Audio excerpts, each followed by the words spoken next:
Brought to you by V-Guard, co-powered by Sensodyne and Vimal. ಬಾಯಲ್ಲಿ ಹೇಳಿ ಕೇಸರಿ. Associate sponsor Ultratech Cement. Co-sponsored by Saptagiri NPS University. Prajwal Revanna video ಹೇಳಿಕೆ ವಿಚಾರಕ್ಕೆ ಸಂಬಂಧಪಟ್ಟಂತೆ ದಿನೇ ದಿನೇ ಹೊಸ ತಿರುವು ಪಡ್ಕೊಳ್ತಾ ಇದೆ. ನಿನ್ನೆಯೇ ನಾನು ಪ್ರಜ್ವಲ್ ವಿಡಿಯೋ ಗಮನಿಸಿದ್ದೇನೆ ಅಂತ ಈಗ ಸಚಿವರು ಹೇಳಿಕೆಯನ್ನು ಕೊಟ್ಟಿದ್ದಾರೆ.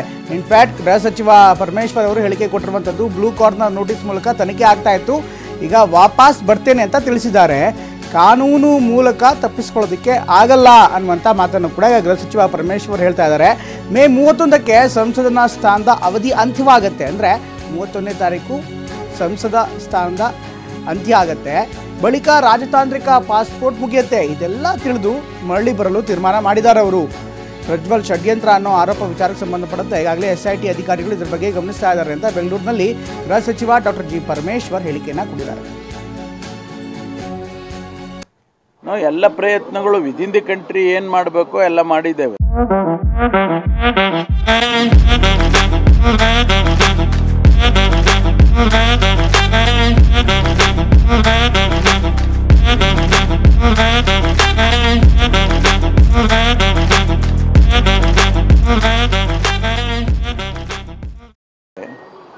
ಈಗಾಗಲೇ ಕೇಂದ್ರ ಸರ್ಕಾರಕ್ಕೆ ಬರೆದಿರ್ತಕ್ಕಂಥದ್ದು, ಆಮೇಲೆ ವಾರಂಟ್ ತೆಗೆದುಕೊಂಡು ಅದನ್ನು ಕೂಡ ಕೇಂದ್ರ ಸರ್ಕಾರಕ್ಕೆ ಮಿನಿಸ್ಟ್ರಿ ಆಫ್ ಹೋಮ್ ಅವ್ರಿಗೆ ತಿಳಿಸಿರೋವಂಥದ್ದು, ಎಕ್ಸ್ಟರ್ನಲ್ ಅಫೇರ್ಸ್ಗೆ ಇದೆಲ್ಲ ಮಾಡಿದ್ದೇವೆ. ಆಮೇಲೆ ತಮ್ಗೆ ಗೊತ್ತಿದ್ದಾಗೆ ಬ್ಲೂ ಕಾರ್ನರ್ ನೋಟಿಸ್ ಇಶ್ಯೂ ಆಗಿದೆ. ಅವರು ಬರದೇ ಹೋದರೆ ಅವರ ಲೊಕೇಶನ್ ತಿಳ್ಕೊಂಡು ಇಂಟರ್ಪೋಲ್ನವರು ಇಂಟರ್ಫಿಯರ್ ಆಗ್ತಾರೆ ಅಂತ ಎಲ್ಲ ನಡೀತಾ ಇತ್ತು. ಈ ಸಂದರ್ಭದಲ್ಲಿ ಅವರು ನಾನು ವಾಪಸ್ ಬರ್ತೇನೆ ಅಂಥೇಳಿ ವಿಡಿಯೋ ಮೂಲಕ ತಿಳಿಸಿದ್ದಾರೆ. ಅದು ಭಾಳ ಸೂಕ್ತವಾದದ್ದು. ಯಾಕೆಂದರೆ ಕಾನೂನನ್ನು ಇದರಿಂದ ತಪ್ಪಿಸ್ಕೊಳ್ಳೋದಕ್ಕೆ ಯಾರಿಂದನೂ ಸಾಧ್ಯ ಇಲ್ಲ. ಅದಕ್ಕಾಗಿ ಅವರು ಈಗ 31ಕ್ಕೆ ಅವರು ಎಕ್ಸ್ಪೈರ್ ಆಗುತ್ತೆ ಅಂತೇನೋ ಹೇಳ್ತಾ ಇದ್ದಾರೆ. ಅವರ ಮೆಂಬರ್ಶಿಪ್ಪು ಚುನಾವಣೆಯಲ್ಲಿ ಸೋತ್ರೆ ಅವ್ರ ಮೆಂಬರ್ಶಿಪ್ಪು ಹೋಗುತ್ತೆ. ಆಟೋಮ್ಯಾಟಿಕ್ಕಾಗಿ ಅವರ ಡಿಪ್ಲೊಮ್ಯಾಟಿಕ್ ಪಾಸ್ಪೋರ್ಟ್ದು ಕೂಡ ಸೀಸ್ ಆಗ್ತದೆ.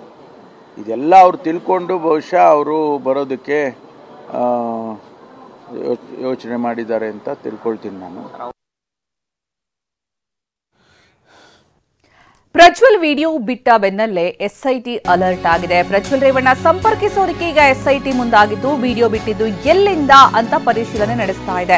ಯಾವ ದೇಶದಿಂದ ಅಂತ ಮಾಹಿತಿ ಕಲೆ ಹಾಕ್ತಾ ಇದೆ SIT ಟೀಮ್. ಮೇ 31ರಂದು ಬರುವುದಾಗಿ ಹೇಳಿರುವಂತಹ ಪ್ರಜ್ವಲ್ ಯಾವ ದೇಶದಿಂದ ಈ ವಿಡಿಯೋ ಹರಿಬಿಟ್ಟಿತ್ತು ಅನ್ನೋದು ಈಗ SIT ತನಿಖೆ ನಡೆಸ್ತಾ ಇರುವಂತಹ ವಿಚಾರ. ವಕೀಲರ ಮೂಲಕ ಕಾಲಾವಕಾಶ ಕೋರಿದ್ರು ಪ್ರಜ್ವಲ್. ವಿಚಾರಣೆಗೆ ಹಾಜರಾಗದೆ ದೂರನೇ ಉಳಿದಿದ್ರು. ಈ ಬಾರಿಯೂ ಕೂಡ ಮತ್ತೆ ಹಾಗೆ ಮಾಡುವಂತಹ ಸಾಧ್ಯತೆ ಇರುವ ಹಿನ್ನೆಲೆಯಲ್ಲಿ ಪ್ರಜ್ವಲ್ ಸಂಪರ್ಕಿಸೋದಕ್ಕೆ SIT ಈಗ ಮುಂದಾಗ್ತಾ ಇದೆ. ಅದಕ್ಕೋಸ್ಕರ ಲೊಕೇಶನ್ ಫೈಂಡ್ ಔಟ್ ಮಾಡೋದಕ್ಕೆ ಈಗ SIT ಎಲ್ಲಾ ಪ್ರಯತ್ನಕ್ಕೂ ಮುಂದಾಗಿರೋದು.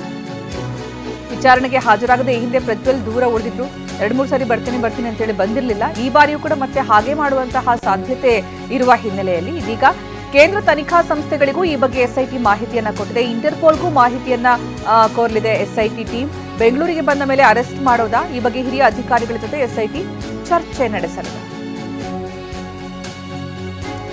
ಬೆಂಗಳೂರಿಗೆ ಬಂದ ತಕ್ಷಣ ಅರೆಸ್ಟ್ ಮಾಡೋದಾ, ಹೇಗೆ ಏನು ಎತ್ತ, ಈ ಬಗ್ಗೆ SIT ಟೀಮ್ ಹಿರಿಯ ಅಧಿಕಾರಿಗಳ ಜೊತೆಗೆ ಒಂದು ಕಡೆ ಚರ್ಚೆ, ಜೊತೆಗೆ ಇಂಟರ್ಪೋಲ್ಗೂ ಮಾಹಿತಿ ಕೋರಲಾಗಿದೆ. ಕೇಂದ್ರ ತನಿಖಾ ಸಂಸ್ಥೆಗಳಿಗೂ ಕೂಡ ಈ ಬಗ್ಗೆ SIT ಮಾಹಿತಿಯನ್ನು ಕೊಟ್ಟಿದ್ದು, ಯಾವ ರೀತಿ ಇದನ್ನು ನಿಭಾಯಿಸಬೇಕು ಈ ಒಂದು ಸನ್ನಿವೇಶವನ್ನು. ಒಂದು ವೇಳೆ 31ಕ್ಕೆ ಪ್ರಜ್ವಲ್ ಬಂದಿದ್ದೆ ಆದರೆ ತಕ್ಷಣ ಅರೆಸ್ಟ್ ಮಾಡಬೇಕಾ, ಅಥವಾ ವಿಚಾರಣೆಗೆ ನೇರವಾಗಿ ಕರ್ಕೊಂಡು ಹೋಗ್ಬೇಕಾ, ಅಥವಾ ಒಂದು ವೇಳೆ 31ಕ್ಕೆ ಬರದೆ ಬೇರೆ ದಿನ ಬರುವಂತಹ ಸಾಧ್ಯತೆ ಏನಾದರೂ ಇದೆಯಾ? ಯಾಕಂದರೆ ಈ ಹಿಂದೆ ಕೂಡ ಬರ್ತೀನಿ ಅಂತ ಹೇಳಿ ಪ್ರಜ್ವಲ್ ರೇವಣ್ಣ ಬಂದಿರಲಿಲ್ಲ. ಈ ಬಾರಿಯೂ ಕೂಡ ಅದೇ ರೀತಿ ಆಗುವ ಸಾಧ್ಯತೆ ಇದೆಯಾ, ಅಥವಾ ದಾರಿ ತಪ್ಪಿಸುವಂತಹ ಪ್ರಯತ್ನನ, ಈ ರೀತಿ ಹಲವು ಪ್ರಶ್ನೆಗಳಿದೆ. ಈಗ ಒಂದು ಕಡೆ ಏರ್ಪೋರ್ಟ್ನಲ್ಲಿ ಕಟ್ಟುನಿಟ್ಟಿನ ಕಟ್ಟೆಚ್ಚರವನ್ನು ವಹಿಸಲಾಗಿದೆ SIT ಕಡೆಯಿಂದ. ಪ್ರಜ್ವಲ್ ರೇವಣ್ಣ ಯಾವಾಗ ಬೇಕಾದರೂ ಪ್ರತ್ಯಕ್ಷ ಆಗಬಹುದು.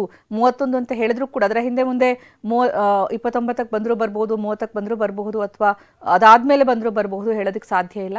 ಇಲ್ಲಿ 31 ಅಂದರೆ ಎಕ್ಸಾಕ್ಟ್ 31ಕ್ಕೆ ಬರ್ತಾರಾ ಅನ್ನೋ ದೊಡ್ಡ ಪ್ರಶ್ನೆ ಇದೆ ಇಲ್ಲಿ. Brought to you by V-Guard, co-powered by Sensodyne and Vimal. ಬಾಯಲ್ಲಿ ಹೇಳಿ ಕೇಸರಿ. Associate sponsor Ultratech Cement. Co-sponsored by Saptagiri NPS University.